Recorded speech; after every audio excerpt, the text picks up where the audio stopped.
Cher entrepreneur business, salut. J'espère que tu vas bien. Sur la vidéo de aujourd'hui, j'ai partagé avec toi sur la crise ukrainienne. Donc, la crise qui est en train d'opposer la Russie à l'Ukraine. Depuis quelque temps, et voilà. Tu as remarqué que la Russie de Vladimir Poutine est en train d'envahir l'Ukraine. Ici, il s'agit de géopolitique, géostratégie. Il y a des raisons. Il y a des pro-Poutine. Poutine a ses raisons. Ici, je n'ai pas envie de rentrer ici dans les cours de stratégie de géopolitique. Si Poutine est en train d'envahir l'Ukraine aujourd'hui, c'est avec des raisons. Avec des raisons qu'on peut discuter. Des raisons aussi qu'on peut comprendre. Mais ce n'est pas l'invasion de la Russie que je vais commenter. Quoique je vais t'expliquer aussi un peu les raisons pourquoi. Mais j'ai envie de te parler aussi d'un troisième homme qui est venu rentrer dans la danse, qui comme d'habitude encore, les Africains. Je ne sais pas comme moi, tu as vu des images depuis quelques jours qui font la une, la toile. Les Africains résidant en Ukraine qui voulaient fuir justement cette crise-là, fuir la guerre en voulant se déporter en Pologne. Vous avez vu les images choquantes comment la police ukrainienne reflait tous les Noirs. La priorité était aux Ukrainiens. C'est des images encore comme ça choquantes. En temps de guerre, vous voyez des personnes qui sont là à choisir, même dans la période de guerre, on choisit les victimes. Une fois de plus encore, c'est les Africains qui sont discriminés. Cette vidéo, je n'ai pas envie de faire cette vidéo, une vidéo de lamentation, loin de là. Tu sais que ce n'est pas mon genre. J'ai envie de faire une analyse froide. Je voudrais qu'au travers de cette vidéo, qu'on puisse tirer les leçons. Au-delà des leçons, qu'on passe aussi maintenant à l'action, qu'on passe à l'action.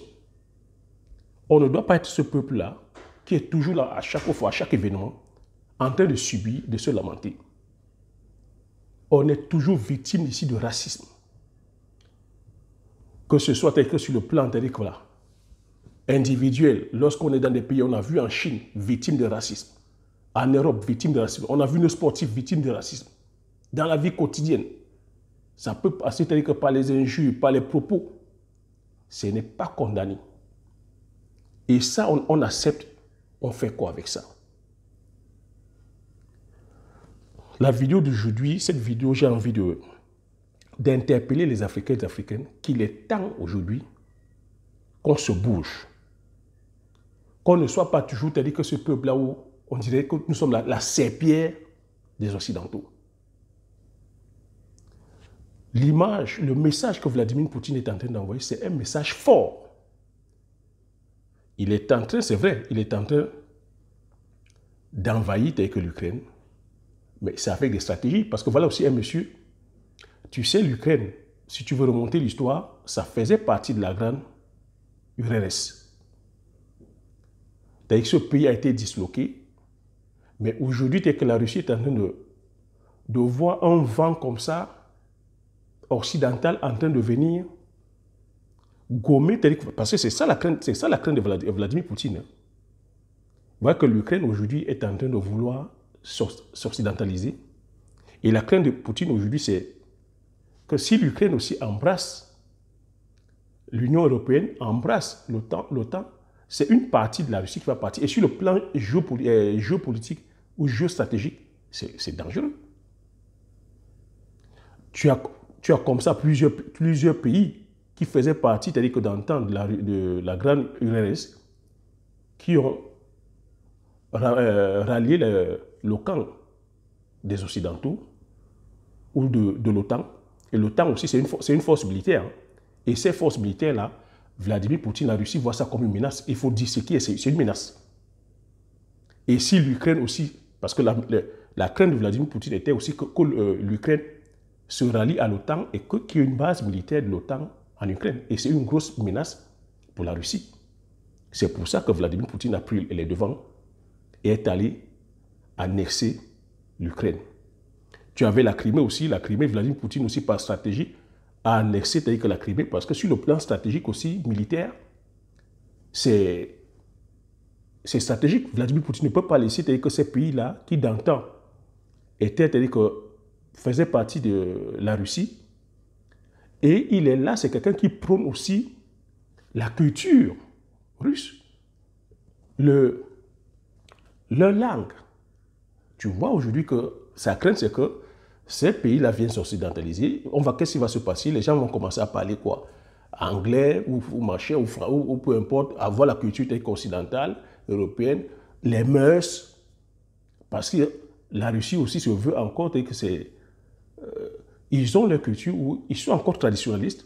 Alors si ces pays qui sont autour ouvrent les portes, c'est la porte, c'est l'ouverture à la débauche. C'est ça aussi sa stratégie. Il a raison, il n'a pas raison. On n'a qu'à voir, c'est-à-dire qu'aujourd'hui, comment est l'Afrique? Quelle est l'identité que nous avons? Donc, la politique de Vladimir Poutine, c'est de maintenir l'identité russe. De ne pas venir gommer l'identité russe, qu'on ne soit pas tous là à boire du Coca-Cola, à manger, ils ne veulent pas être tous là à manger, boire du Coca-Cola, à manger du McDonald's. Voilà. C'est ça sa stratégie. Donc, il est venu annexer. La leçon, moi, ce que j'observe ici, c'est pour te dire, chers Africains, ou pour vous dire, chers Africains, que ici, on continue à répéter, ce qui règne ici, c'est c'est la force. Le pouvoir dans ce monde, c'est la force ou l'argent. Je peux répéter, les personnes qui dirigent le monde aujourd'hui, c'est les personnes qui sont fortes. Quand je dis ici fort, c'est fort militairement ou fort économiquement. Donc si nous les Africains, nous voulons justement jouer aussi entre dans la cour des grands, il va falloir qu'on soit fort économiquement. Si Vladimir Poutine est en train de défier le monde aujourd'hui, c'est pourquoi? Parce qu'il est fort sur le plan militaire. Il a l'arme nucléaire. C'est l'arme de dissuasion massive. On ne peut rien lui faire. Il y a des sanctions économiques qu'on est en train d'avancer comme ça. Mais ces sanctions économiques, on sait que ça ne va aboutir à rien. Il a déjà lancé le truc, il ne va pas s'arrêter. Mais il faudrait comprendre ici, ce que je suis en train de dire ici. Qui est-ce qui va payer encore le lourd tribut? C'est les Africains qui vont payer le lourd tribut. Parce que cette guerre qui est en train de se faire, là, ce bras de fer qui est en train de se faire entre la Russie et le reste du monde, quand je dis reste du monde, les Occidentaux, c'est les Africains qui vont payer le lourd tribut. Parce qu'il faut savoir que l'Ukraine qui est là, c'est un bassin agricole. L'Ukraine qui est là, c'est un des grands producteurs de blé. Pourquoi je dis que nous devons payer le lourd tribut? Nous sommes dépendants sur tout ce qui est produit tel qu'alimentaire. Où est-ce qu'on va prendre le blé? Cette crise qui est en train de se produire est en train de multiplier les prix des denrées, multiplier les prix de la matière première par 100. Je dis même par 20. Le prix du pétrole est en train de monter. Le prix du blé est en train de monter. Si le prix du blé monte, qu'est-ce qu'on va commencer à manger? Vous voyez qu'il y a des pays comme ça qui sont dépendants. Vous avez vécu la crise. Je suis en train de vous dire, le pire risque, c'est-à-dire que le pire est en train de se présager. Et le pire va se présager, c'est chez nous en Afrique. Et au sortir de cette histoire, l'Afrique va encore vivre l'une des pires humiliations qui sera la crise alimentaire. Parce que nous dépendons de tous ces produits-là, les céréales, que ce soit le blé, le soja, le colza, tous nos sols, tous ces produits, des produits manufacturés. Donc moi je dis ici, chers Africains, chers agripreneurs visionnaires, le plus dur reste encore à venir. Comment est-ce qu'on peut faire? On est en train de dire aujourd'hui, bravo Poutine. Vous devez comprendre qu'en politique, il n'y a pas que d'amitié. On a vu depuis quelques jours aussi, tel que le soulèvement, tel que la crise malienne. On était en train d'applaudir, on applaudit Poutine, bravo. Mais on se doit de comprendre que dans ces enjeux-là, il n'y a pas d'amitié et il n'y a que des intérêts. Aujourd'hui, nous sommes en train de plébisciter la Chine. Nous sommes en train de plébisciter la Russie. Ils sont en train d'arriver tel qu'en Afrique. Mais il ne faudrait pas qu'on perde de vue qu'ils arrivent aussi avec leur feuille de route, ils viennent aussi prendre leur part des gâteaux. Donc à nous les Africains de se réveiller à un moment donné. On ne doit pas toujours être là à dire qu'on attend les sauveurs. Aujourd'hui, que c'est la France qu'on est en train de refouler. Mais dites-vous, on se doit se décider d'une chose, que la Russie, qu'elle vient aussi prendre sa part de gâteau. Les Chinois viennent aussi prendre leur part de gâteau. Donc, le message que la Russie est en train d'envoyer, c'est un message où les Africains devraient aussi saisir la balle, dire aujourd'hui aussi que leur salut ne viendra que par eux-mêmes. Notre salut ne viendra que par nous-mêmes. Personne ne viendra faire le boulot à notre place. Et je le dis à chaque fois. Si on veut se libérer, si on veut se détacher, si on veut s'autonomiser, on se doit de se défendre par nous-mêmes. C'est ce que Poutine est en train de montrer aux yeux du monde. Mais il a ce pouvoir-là aujourd'hui. Pourquoi? Parce qu'il a l'arme de dissuasion massive qui est le nucléaire. Est-ce que nous, les Africains, nous sommes toujours en train de vouloir tel que jouer, de s'infantiliser, qu'on veut toujours qu'on nous paternalise? Il va falloir à un moment donné qu'on fasse bloc. Pour qu'on soit fort économiquement, il va falloir qu'on fasse bloc. Il va falloir qu'on soit unis. Il va falloir qu'on traverse ces petites guerres d'ego. Non, tu es de tel pays. Non, tu es de tel village. Non, tu es de telle tribu. Non, tu es... Le tribalisme doit finir. On doit cesser le tribalisme. On doit s'unir. On doit regrouper nos cerveaux. On doit bâtir, on doit construire. On doit quitter la facilité. On doit quitter la paresse. On doit arrêter la pleurniche. On doit arrêter de penser que voilà, ce qui est bon vient d'ailleurs. C'est pour ça que j'ai créé cette chaîne. Quand vous entendez dire ici qu'on se doit de consommer local, on se doit de consommer ce que nous produisons, on se doit de valoriser et de vulgariser nos produits du terroir, il est temps aujourd'hui de produire massivement nos produits du terroir. J'ai dit les denrées, aujourd'hui les céréales, on ne pourra plus les toucher. Il y a eu une crise lors du printemps arabe en Égypte par rapport au manque de farine de blé. Parce qu'aujourd'hui, l'Égypte est dépendante de la farine de blé. C'est pour ça que je vous incite à chaque fois, on ne se doit pas d'aller vers ces produits-là. On se doit aujourd'hui de produire massivement nos produits terroirs, lancer les plantations à perte de vue d'igname, les plantations à perte de vue de macabo, les plantations à perte de vue de pommes de terre, les plantations à perte de vue de manioc, les plantations à perte de vue de plantains, de taro, de macabo, d'igname. On se doit de les lancer à perte de vue, passer à la transformation. On se doit de manger ce que nous produisons. Parce que ce qui est en train de s'annoncer aujourd'hui, si les sanctions sont aussi rudes, si on maintient les sanctions auprès de la Russie, ben, on n'aura que nos yeux pour pleurer parce que la Russie aussi, c'est l'un des pays aussi, il faut savoir que le prix des engrais est passé de 18 000 à 24 000. Quel est le premier producteur du nitrate qui est l'azote? C'est la Russie.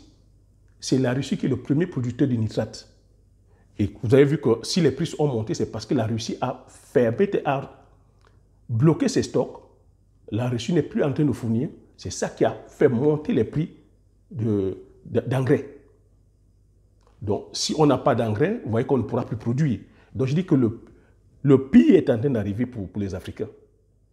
Nous ne sommes pas des producteurs, nous sommes des consommateurs. Nous sommes des consommateurs et on consomme tout ce qui vient de l'Occident. Donc, il est temps aujourd'hui d'analyser ça avec froidement, qu'on arrête de penser que tous ces pays occidentaux qui viennent en tant que sauveurs, aujourd'hui, voilà, c'est la Chine, c'est la Russie. On les prend pour des sauveurs. Ils ne viennent pas pour nous sauver. Ils viennent pour prendre leur part des gâteaux. Il est temps aujourd'hui qu'on sache aussi, c'est-à-dire qu'on soit maître de notre destin, qu'on aille vers la technologie. Il est temps que les Africains quittent, j'ai coutume à dire ici, les affaires de caleçon, la distraction. On se doit de se mettre au travail. Quitter les pages de Congossa.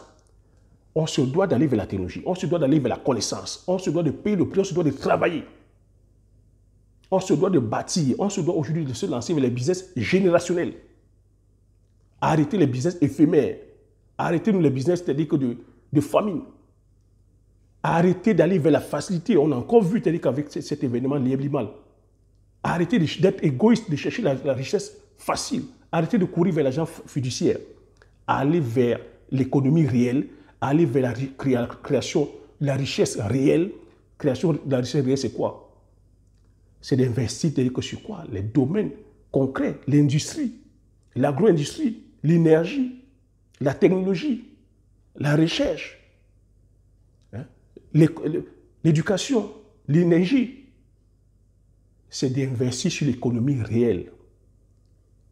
On se doit aussi aujourd'hui d'avoir une armée forte, une armée africaine forte. Regardez ce qui s'est passé.